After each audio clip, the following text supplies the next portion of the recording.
Anyway, Jake, go ahead and just whatever you want to say. So it caught me by surprise too. I've been under a lot of stress. You know, me and my boys, we've been going through a lot. You know, we've been going through a DCFS case. We were made homeless, and you know, I had a lot of emotions about that. You know, there was a lot of stress, and then there was a growing disconnect in my relationship. I was going through a lot of stress, and then my relationship ended, and that was the stressor that I didn't need. And I am not casting blame. This was me. This was all me. Saturday morning, what was on your mind? Saturday, I woke up early. I had plans to go hiking Hidden Valley with Cameron. He was asleep, you know, so I was not thinking about using. I left the house, and between the house and Ogden, there was a moment where I took a different exit, and I ended up at a high risk situation. What made you think to go there? You know, I don't know. I was dealing with a lot of emotions, and my old stress response systems activated, and I guess I was upset. And you know, I've found a twisted sense of comfort at this location. I've been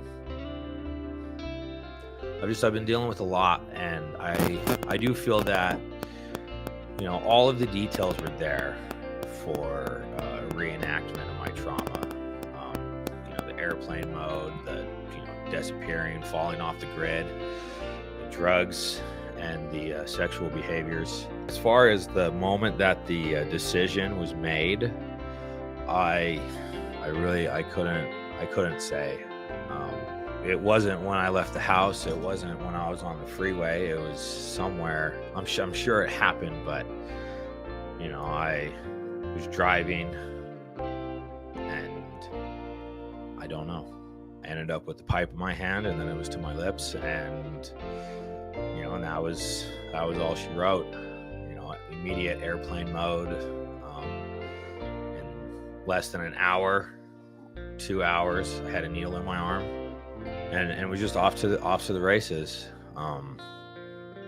You know, nothing mattered except that moment, and being high and doing what I was doing. You know, there's a lot, because, you know, like LT said, you know, I'm going through a DCFS case. I'm trying to get custody of my boys.